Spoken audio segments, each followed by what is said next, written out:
اور جب ان کے پاس اللہ کی طرف سے ایک رسول آئے جو اس تورات کی تصدیق کر رہے تھے جو ان کے پاس ہے، تو اہل کتاب میں سے ایک گروہ نے اللہ کی کتاب تورات و انجیل کو اس طرح پس پشت ڈال دیا گویا وہ کچھ جانتے ہی نہ تھے کہ اس میں نبی آخر الزماں صلی اللہ علیہ وسلم کے بارے میں کیا ہدایات دی گئی تھیں۔ اور یہ بنی اسرائیل ان منتروں کے پیچھے لگ گئے جو سلیمان علیہ السلام کی سلطنت کے زمانے میں شیاطین پڑھا کرتے تھے، اور سلیمان علیہ السلام نے کوئی کفر نہیں کیا تھا۔ البتہ شیاطین لوگوں کو جادو کی تعلیم دے کر کفر کا ارتکاب کرتے تھے۔ نیز یہ بنی اسرائیل اس چیز کے پیچھے لگ گئے جو شہر بابل میں ہاروت اور ماروت نامی دو فرشتوں پر نازل کی گئی تھی۔ یہ دو فرشتے کسی کو اس وقت تک کوئی تعلیم نہیں دیتے تھے جب تک اس سے یہ نہ کہہ دیں کہ ہم محض آزمائش کے لیے بھیجے گئے ہیں، لہٰذا تم جادو کے پیچھے لگ کر کفر اختیار نہ کرنا۔ پھر بھی یہ لوگ ان سے وہ چیزیں سیکھتے تھے جس کے ذریعے مرد اور اس کی بیوی میں جدائی پیدا کر دیں۔ ویسے یہ واضح رہے کہ وہ اس کے ذریعے کسی کو اللہ کی مشیت کے بغیر کوئی نقصان نہیں پہنچا سکتے تھے، مگر وہ ایسی باتیں سیکھتے تھے جو ان کے لیے نقصان دہ تھی اور فائدہ مند نہیں تھی۔ اور وہ یہ بھی خوب جانتے تھے کہ جو شخص ان چیزوں کا خریدار بنے گا آخرت میں اس کا کوئی حصہ نہیں ہوگا، اور حقیقت یہ ہے کہ وہ چیز بہت بری تھی جس کے بدلے انہوں نے اپنی جانیں بیچ ڈالی۔ کاش کہ ان کو اس بات کا حقیقی علم ہوتا، اور اس کے برعکس اگر وہ ایمان اور تقوی اختیار کرتے تو اللہ کے پاس سے ملنے والا ثواب یقیناً کہیں زیادہ بہتر ہوتا۔ کاش کہ ان کو اس بات کا بھی حقیقی علم ہوتا۔ ایمان والو، رسول اللہ صلی اللہ علیہ وسلم سے مخاطب ہو کر راعنا نہ کہا کرو اور انظر نہ کہہ دیا کرو، اور سنا کرو، اور کافروں کے لیے دردناک عذاب ہے۔ کافر لوگ خواہ اہل کتاب میں سے ہوں یا مشرکین میں سے یہ پسند نہیں کرتے کہ تمہارے پروردگار کی طرف سے کوئی بھلائی تم پر نازل ہو، حالانکہ اللہ جس کو چاہتا ہے اپنی رحمت کے لیے مخصوص فرما لیتا ہے، اور اللہ فضل عظیم کا مالک ہے۔ ہم جب بھی کوئی آیت منسوخ کرتے ہیں یا اسے بھلا دیتے ہیں تو اس سے بہتر یا اسی جیسی آیت لے آتے ہیں۔ کیا تمہیں یہ معلوم نہیں کہ اللہ ہر چیز پر قدرت رکھتا ہے؟ کیا تمہیں یہ معلوم نہیں کہ اللہ وہ ذات ہے کہ آسمانوں اور زمین کی سلطنت تنہا اسی کی ہے، اور اللہ کے سوا نہ کوئی تمہارا رکھوالا ہے نہ مددگار؟ کیا تم یہ چاہتے ہو کہ اپنے رسول سے اسی قسم کے سوال کرو جیسے پہلے موسیٰ سے کیے جا چکے ہیں؟ اور جو شخص ایمان کے بدلے کفر اختیار کرے وہ یقیناً سیدھے راستے سے بھٹک گیا۔ مسلمانوں، بہت سے اہل کتاب اپنے دلوں کے حسد کی بنا پر یہ چاہتے ہیں کہ تمہارے ایمان لانے کے بعد تمہیں پلٹا کر پھر کافر بنا دیں، باوجود کہ حق ان پر واضح ہو چکا ہے۔ چنانچہ تم معاف کرو اور درگزر سے کام لو یہاں تک کہ اللہ خود اپنا فیصلہ بھیج دے۔ بے شک اللہ ہر چیز پر قادر ہے۔ اور نماز قائم کرو اور زکوٰۃ ادا کرو، اور یاد رکھو کہ جو بھلائی کا عمل بھی تم خود اپنے فائدے کے لیے آگے بھیج دو گے اس کو اللہ کے پاس پاؤ گے۔ بے شک جو عمل بھی تم کرتے ہو اللہ اسے دیکھ رہا ہے۔ اور یہ یعنی یہودی اور عیسائی کہتے ہیں کہ جنت میں سوائے یہودیوں یا عیسائیوں کے کوئی بھی ہرگز داخل نہیں ہوگا۔ یہ محض ان کی آرزویں ہیں۔ آپ ان سے کہیے کہ اگر تم اپنے اس دعوے میں سچے ہو تو اپنی کوئی دلیل لے کر آؤ۔ کیوں نہیں؟ قاعدہ یہ ہے کہ جو شخص بھی اپنا رخ اللہ کے آگے جھکا دے اور وہ نیک عمل کرنے والا ہو اسے اپنا اجر اپنے پروردگار کے پاس ملے گا، اور ایسے لوگوں کو نہ کوئی خوف ہوگا اور نہ وہ غمگین ہوں گے۔ اور یہودی کہتے ہیں کہ عیسائیوں کے مذہب کی کوئی بنیاد نہیں، اور عیسائی کہتے ہیں کہ یہودیوں کے مذہب کی کوئی بنیاد نہیں، حالانکہ یہ سب آسمانی کتاب پڑھتے ہیں۔ اسی طرح وہ مشرکین جن کے پاس کوئی آسمانی علم ہی سرے سے نہیں ہے انہوں نے بھی ان اہل کتاب کی جیسی باتیں کہنا شروع کر دی ہیں۔ چنانچہ اللہ ہی قیامت کے دن ان کے درمیان ان باتوں کا فیصلہ کرے گا جن میں یہ اختلاف کرتے رہے ہیں۔ اور اس شخص سے بڑا ظالم کون ہوگا جو اللہ کی مسجدوں پر اس بات کی بندش لگا دے کہ ان میں اللہ کا نام لیا جائے اور ان کو ویران کرنے کی کوشش کرے، ایسے لوگوں کو یہ حق نہیں پہنچتا کہ وہ ان مسجدوں میں داخل ہوں مگر ڈرتے ہوئے۔ ایسے لوگوں کے لیے دنیا میں رسوائی ہے اور انہی کو آخرت میں زبردست عذاب ہوگا۔ اور مشرق و مغرب سب اللہ ہی کی ہیں، لہٰذا جس طرف بھی تم رخ کرو گے وہیں اللہ کا رخ ہے۔ بے شک اللہ بہت وسعت والا، بڑا علم رکھنے والا ہے۔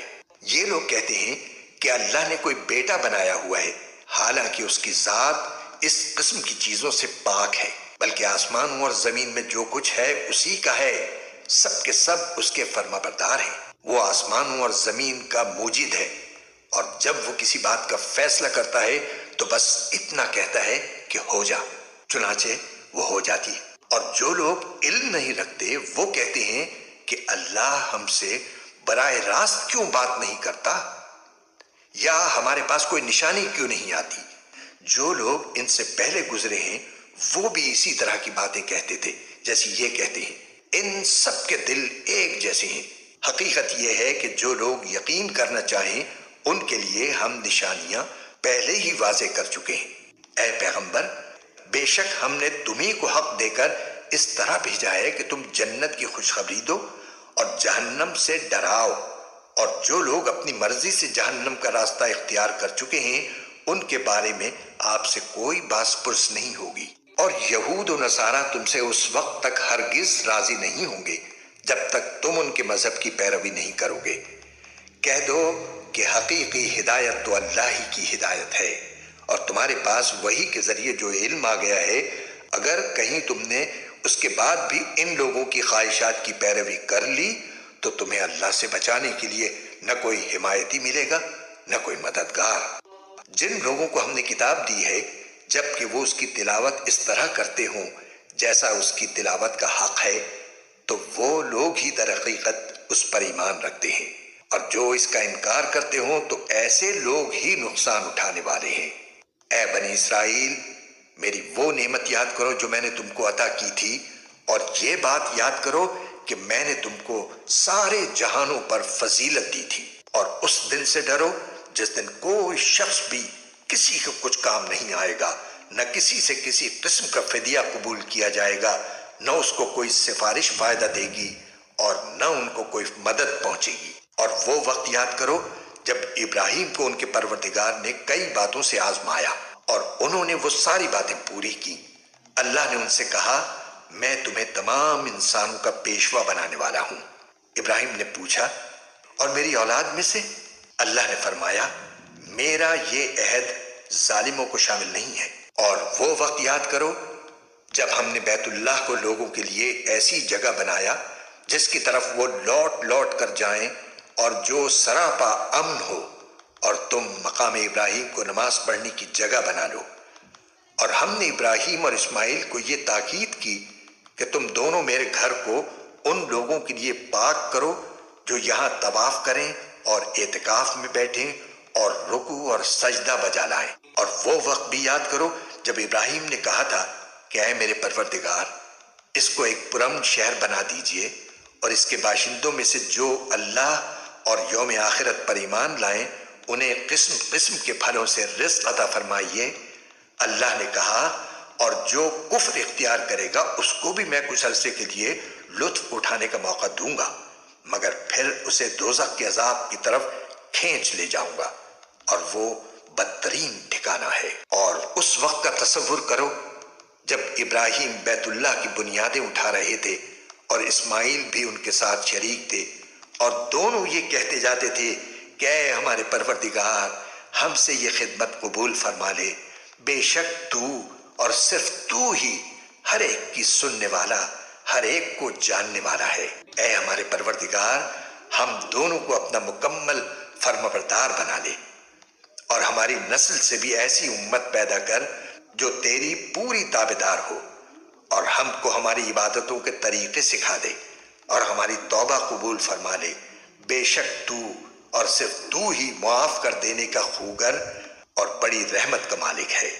اور ہمارے پروردگار، ان میں ایک ایسا رسول بھی بھیجنا جو انہی میں سے ہو، جو ان کے سامنے تیری آیتوں کی تلاوت کرے انہیں کتاب اور حکمت کی تعلیم دے اور ان کو پاکیزہ بنائے۔ بے شک تیری اور صرف تیری ذات وہ ہے جس کا اقتدار بھی کامل ہے، جس کی حکمت بھی کامل۔ اور کون ہے جو ابراہیم کے طریقے سے انحراف کرے سوائے اس شخص کے جو خود اپنے آپ کو حماقت میں مبتلا کر چکا ہو۔ حقیقت تو یہ ہے کہ ہم نے دنیا میں انہیں اپنے لیے چن لیا تھا اور آخرت میں ان کا شمار صالحین میں ہوگا۔ جب ان کے پروردگار نے ان سے کہا کہ سر تسلیم خم کر دو تو وہ فوراً بولے میں نے رب العالمین کے ہر حکم کے آگے سر جھکا دیا۔ اور اسی بات کی ابراہیم نے اپنے بیٹوں کو وصیت کی اور یعقوب نے بھی اپنے بیٹوں کو کہ اے میرے بیٹو، اللہ نے یہ دین تمہارے لیے منتخب فرما دیا ہے، لہٰذا تمہیں موت بھی آئے تو اس حالت میں آئے کہ تم مسلم ہو۔ کیا اس وقت تم خود موجود تھے جب یعقوب کی موت کا وقت آیا تھا، جب انہوں نے اپنے بیٹوں سے کہا تھا کہ تم میرے بعد کس کی عبادت کرو گے؟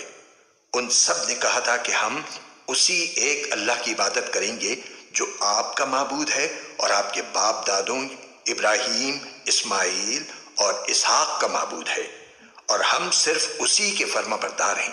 وہ ایک امت تھی جو گزر گئی، جو کچھ انہوں نے کمایا وہ ان کا ہے اور جو کچھ تم نے کمایا وہ تمہارا ہے، اور تم سے یہ نہیں پوچھا جائے گا کہ وہ کیا عمل کرتے تھے۔ اور یہ یہودی اور عیسائی مسلمانوں سے کہتے ہیں کہ تم یہودی یا عیسائی ہو جاؤ، راہ راست پر آ جاؤ گے۔ کہہ دو کہ نہیں، بلکہ ہم تو ابراہیم کے دین کی پیروی کریں گے جو ٹھیک ٹھیک سیدھی راہ پر تھے، اور وہ ان لوگوں میں سے نہ تھے جو اللہ کے ساتھ کسی کو شریک ٹھہراتے ہیں۔ مسلمانوں، کہہ دو کہ ہم اللہ پر ایمان لائے ہیں اور اس کلام پر بھی جو ہم پر اتارا گیا، اور اس پر بھی جو ابراہیم، اسماعیل، اسحاق، یعقوب اور ان کی اولاد پر اتارا گیا، اور اس پر بھی جو موسیٰ اور عیسیٰ کو دیا گیا، اور اس پر بھی جو دوسرے پیغمبروں کو ان کے پروردگار کی طرف سے عطا ہوا۔ ہم ان پیغمبروں کے درمیان کوئی تفریق نہیں کرتے، اور ہم اسی ایک اللہ کے تابع فرمان ہیں۔ اس کے بعد اگر یہ لوگ بھی اسی طرح ایمان لے آئیں جیسے تم ایمان لائے ہو تو یہ راہ راست پر آ جائیں گے، اور اگر یہ منہ موڑ لیں تو در حقیقت وہ دشمنی میں پڑ گئے ہیں۔ اب اللہ تمہاری حمایت میں عنقریب ان سے نمٹ لے گا، اور وہ ہر بات سننے والا ہے، ہر بات جاننے والا ہے۔ اے مسلمانوں، کہہ دو کہ ہم پر تو اللہ نے اپنا رنگ چڑھا دیا ہے، اور کون ہے جو اللہ سے بہتر رنگ چڑھائے، اور ہم صرف اسی کی عبادت کرتے ہیں۔ کہہ دو کیا تم ہم سے اللہ کے بارے میں حجت کرتے ہو، حالانکہ وہ ہمارا بھی پروردگار ہے اور تمہارا بھی پروردگار۔ یہ اور بات ہے کہ ہمارے اعمال ہمارے لیے ہیں اور تمہارے عمل تمہارے لیے، اور ہم نے تو اپنی بندگی اسی کے لیے خالص کر لی ہے۔ بھلا کیا تم یہ کہتے ہو کہ ابراہیم، اسماعیل، اسحاق، یعقوب اور ان کی اولادیں یہودی یا نصرانی تھیں؟ مسلمانوں، ان سے کہو کیا تم زیادہ جانتے ہو یا اللہ؟ اور اس شخص سے بڑا ظالم کون ہوگا جو ایسی شہادت کو چھپائے جو اس کے پاس اللہ کی طرف سے پہنچی ہو، اور جو کچھ تم کرتے ہو اللہ اس سے بے خبر نہیں ہے۔ بہرحال وہ ایک امت تھی جو گزر گئی، جو کچھ انہوں نے کمایا وہ ان کا ہے، اور جو کچھ تم نے کمایا وہ تمہارا ہے، اور تم سے یہ نہیں پوچھا جائے گا کہ وہ کیا عمل کرتے تھے۔ اب یہ بے وقوف لوگ کہیں گے کہ آخر وہ کیا چیز ہے جس نے ان مسلمانوں کو اس قبلے سے رخ پھیرنے پر آمادہ کر دیا جس کی طرف وہ منہ کرتے چلے آ رہے تھے۔ آپ کہہ دیجئے کہ مشرق اور مغرب سب اللہ ہی کی ہیں، وہ جس کو چاہتا ہے سیدھی راہ کی ہدایت کر دیتا ہے۔ اور مسلمانوں، اسی طرح تو ہم نے تم کو ایک معتدل امت بنایا ہے تاکہ تم دوسرے لوگوں پر گواہ بنو اور رسول تم پر گواہ بنے، اور جس قبلے پر تم پہلے کاربند تھے اسے ہم نے کسی اور وجہ سے نہیں بلکہ صرف یہ دیکھنے کے لیے مقرر کیا تھا کہ کون رسول کا حکم مانتا ہے اور کون الٹے پاؤں پھر جاتا ہے۔ اور اس میں شک نہیں کہ یہ بات تھی بڑی مشکل، لیکن ان لوگوں کے لیے ذرا بھی مشکل نہ ہوئی جن کو اللہ نے ہدایت دے دی تھی، اور اللہ تعالیٰ ایسا نہیں کہ تمہارے ایمان کو ضائع کر دے۔ در حقیقت اللہ لوگوں پر بہت شفقت کرنے والا بڑا مہربان ہے۔ اے پیغمبر، ہم تمہارے چہرے کو بار بار آسمان کی طرف اٹھتے ہوئے دیکھ رہے ہیں، چنانچہ ہم تمہارا رخ ضرور اس قبلے کی طرف پھیر دیں گے جو تمہیں پسند ہے۔ لو، اب اپنا رخ مسجد حرام کی سمت کر لو، اور آئندہ جہاں کہیں تم ہو اپنے چہروں کا رخ نماز پڑھتے ہوئے اسی کی طرف رکھا کرو۔ اور جن لوگوں کو کتاب دی گئی ہے وہ خوب جانتے ہیں کہ یہی بات حق ہے جو ان کے پروردگار کی طرف سے آئی ہے، اور جو کچھ یہ کر رہے ہیں اللہ اس سے غافل نہیں ہے۔ اور جن لوگوں کو کتاب دی گئی تھی اگر تم ان کے پاس ہر قسم کی نشانیاں لے آؤ تب بھی یہ تمہارے قبلے کی پیروی نہیں کریں گے، اور نہ تم ان کے قبلے پر عمل کرنے والے ہو نہ یہ ایک دوسرے کے قبلے پر عمل کرنے والے ہیں۔ اور جو علم تمہارے پاس آ چکا ہے اس کے بعد اگر کہیں تم نے ان کی خواہشات کی پیروی کر لی تو اس صورت میں یقیناً تمہارا شمار ظالموں میں ہوگا۔ جن لوگوں کو ہم نے کتاب دی ہے وہ اس کو اتنی اچھی طرح پہچانتے ہیں جیسے اپنے بیٹوں کو پہچانتے ہیں، اور یقین جانو کہ ان میں سے کچھ لوگوں نے حق کو جان بوجھ کر چھپا رکھا ہے، اور حق وہی ہے جو تمہارے پروردگار کی طرف سے آیا ہے، لہذا شک کرنے والوں میں ہرگز شامل نہ ہو جانا۔ اور ہر گروہ کی ایک سمت ہے جس کی طرف وہ رخ کرتا ہے، لہذا تم نیک کاموں میں ایک دوسرے سے آگے بڑھنے کی کوشش کرو۔ تم جہاں بھی ہوگے اللہ تم سب کو اپنے پاس لے آئے گا، یقیناً اللہ ہر چیز پر قادر ہے۔ اور تم جہاں سے بھی سفر کے لیے نکلو اپنا منہ نماز کے وقت مسجد حرام کی طرف کرو، اور یقیناً یہی بات حق ہے جو تمہارے پروردگار کی طرف سے آئی ہے، اور جو کچھ تم کرتے ہو اللہ اس سے بے خبر نہیں ہے۔ اور جہاں سے بھی تم نکلو اپنا منہ مسجد حرام کی طرف کرو، اور تم جہاں کہیں ہو اپنے چہرے اسی کی طرف رکھو تاکہ لوگوں کو تمہارے خلاف حجت بازی کا موقع نہ ملے۔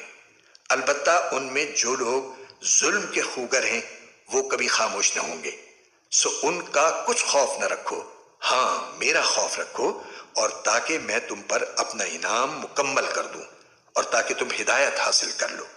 یہ انعام ایسا ہی ہے جیسے ہم نے تمہارے درمیان تمہیں میں سے ایک رسول بھیجا جو تمہارے سامنے ہماری آیتوں کی تلاوت کرتا ہے اور تمہیں پاکیزہ بناتا ہے اور تمہیں کتاب اور حکمت کی تعلیم دیتا ہے اور تمہیں وہ باتیں سکھاتا ہے جو تم نہیں جانتے تھے۔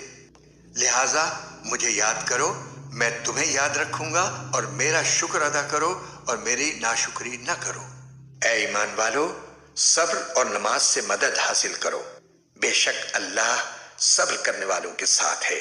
اور جو لوگ اللہ کے راستے میں قتل ہوں ان کو مردہ نہ کہو، دراصل وہ زندہ ہیں مگر تم کو ان کی زندگی کا احساس نہیں ہوتا۔ اور دیکھو ہم تمہیں آزمائیں گے ضرور، کبھی خوف سے اور کبھی بھوک سے اور کبھی مال و جان اور پھلوں میں کمی کر کے۔ اور جو لوگ ایسے حالات میں صبر سے کام لیں ان کو خوشخبری سنا دو۔ یہ وہ لوگ ہیں کہ جب ان کو کوئی مصیبت پہنچتی ہے تو یہ کہتے ہیں کہ ہم سب اللہ ہی کے ہیں اور ہم کو اللہ ہی کی طرف لوٹ کر جانا ہے۔ یہ وہ لوگ ہیں جن پر ان کے پروردگار کی طرف سے خصوصی عنایتیں ہیں اور رحمت ہے، اور یہی لوگ ہیں جو ہدایت پر ہیں۔ بے شک صفا اور مروہ اللہ کی نشانیوں میں سے ہیں، لہٰذا جو شخص بھی بیت اللہ کا حج کرے یا عمرہ کرے تو اس کے لیے اس بات میں کوئی گناہ نہیں ہے کہ وہ ان کے درمیان چکر لگائے، اور جو شخص خوشی سے کوئی بھلائی کا کام کرے تو اللہ یقیناً قدردان اور جاننے والا ہے۔ بے شک وہ لوگ جو ہماری نازل کی ہوئی روشن دلیلوں اور ہدایت کو چھپاتے ہیں، باوجود کہ ہم انہیں کتاب میں کھول کھول کر لوگوں کے لیے بیان کر چکے ہیں، تو ایسے لوگوں پر اللہ بھی لعنت بھیجتا ہے اور دوسرے لعنت کرنے والے بھی لعنت بھیجتے ہیں۔ ہاں وہ لوگ جنہوں نے توبہ کر لی ہو اور اپنی اصلاح کر لی ہو اور چھپائی ہوئی باتوں کو کھول کھول کر بیان کر دیا ہو تو میں ایسے لوگوں کی توبہ قبول کر لیتا ہوں، اور میں توبہ قبول کرنے کا خوگر ہوں، بڑا رحمت والا۔ بے شک وہ لوگ جنہوں نے کفر اختیار کیا اور کافر ہونے کی حالت ہی میں مرے ان پر اللہ کی اور فرشتوں کی اور سارے انسانوں کی لعنت ہے، وہ ہمیشہ اسی پھٹکار میں رہیں گے نہ ان پر سے عذاب کو ہلکا کیا جائے گا اور نہ ان کو مہلت دی جائے گی۔ تمہارا اللہ ایک ہی اللہ ہے، اس کے سوا کوئی اللہ نہیں، جو سب پر مہربان، بہت مہربان ہے۔ بے شک آسمانوں اور زمین کی تخلیق میں، رات دن کے لگاتار آنے جانے میں، ان کشتیوں میں جو لوگوں کے فائدے کا سامان لے کر سمندر میں تیرتی ہیں، اس پانی میں جو اللہ نے آسمان سے اتارا اور اس کے ذریعے زمین کو اس کے مردہ ہو جانے کے بعد زندگی بخشی اور اس میں ہر قسم کے جانور پھیلا دیے، اور ہواؤں کی گردش میں اور ان بادلوں میں جو آسمان اور زمین کے درمیان تابع دار بن کر کام میں لگے ہوئے ہیں، ان لوگوں کے لیے نشانیاں ہی نشانیاں ہیں جو اپنی عقل سے کام لیتے ہیں۔ اور اس کے باوجود لوگوں میں کچھ وہ بھی ہیں جو اللہ کے علاوہ دوسروں کو اس کی خدائی میں اس طرح شریک قرار دیتے ہیں کہ ان سے ایسی محبت رکھتے ہیں جیسے اللہ کی محبت رکھنی چاہیے۔ اور جو لوگ ایمان لا چکے ہیں وہ اللہ ہی سے سب سے زیادہ محبت رکھتے ہیں۔ اور کاش کہ یہ ظالم جب دنیا میں کوئی تکلیف دیکھتے ہیں اسی وقت یہ سمجھ لیا کریں کہ تمام تر طاقت اللہ ہی کو حاصل ہے، اور یہ کہ اللہ کا عذاب آخرت میں اس وقت بڑا سخت ہوگا جب وہ پیشوا جن کے پیچھے یہ لوگ چلتے رہے ہیں اپنے پیروکاروں سے مکمل بے تعلقی کا اعلان کریں گے، اور یہ سب لوگ عذاب کو اپنی آنکھوں کے سامنے دیکھ لیں گے، اور ان کے تمام باہمی رشتے کٹ کر رہ جائیں گے۔ اور جنہوں نے ان پیشواؤں کی پیروی کی تھی وہ کہیں گے کہ کاش ہمیں ایک مرتبہ پھر دنیا میں لوٹنے کا موقع دے دیا جائے تو ہم بھی ان پیشواؤں سے اسی طرح بے تعلقی کا اعلان کریں جیسے انہوں نے ہم سے بے تعلقی کا اعلان کیا ہے۔ اس طرح اللہ انہیں دکھا دے گا کہ ان کے اعمال آج ان کے لیے حسرت ہی حسرت بن چکے ہیں، اور اب وہ کسی صورت دوزخ سے نکلنے والے نہیں ہیں۔ اے لوگو، زمین میں جو حلال پاکیزہ چیزیں ہیں وہ کھاؤ، اور شیطان کے نقش قدم پر نہ چلو۔ یقین جانو کہ وہ تمہارے لیے ایک کھلا دشمن ہے۔ وہ تو تم کو یہی حکم دے گا کہ تم بدی اور بے حیائی کے کام کرو، اور اللہ کے ذمے وہ باتیں لگاؤ جن کا تمہیں علم نہیں ہے۔ اور جب ان کافروں سے کہا جاتا ہے کہ اس کلام کی پیروی کرو جو اللہ نے اتارا ہے، تو وہ کہتے ہیں کہ نہیں، ہم تو ان باتوں کی پیروی کریں گے جن پر ہم نے اپنے باپ دادوں کو پایا ہے۔ بھلا کیا اس صورت میں بھی ان کو یہی چاہیے جب ان کے باپ دادے دین کی ذرا بھی سمجھ نہ رکھتے ہوں؟ اور جن لوگوں نے کفر کو اپنا لیا ہے ان کو حق کی دعوت دینے کی مثال کچھ ایسی ہے جیسے کوئی شخص ان جانوروں کو زور زور سے بلائے جو ہانک پکار کے سوا کچھ نہیں سنتے۔ یہ بہرے، گونگے، اندھے ہیں، لہذا کچھ نہیں سمجھتے۔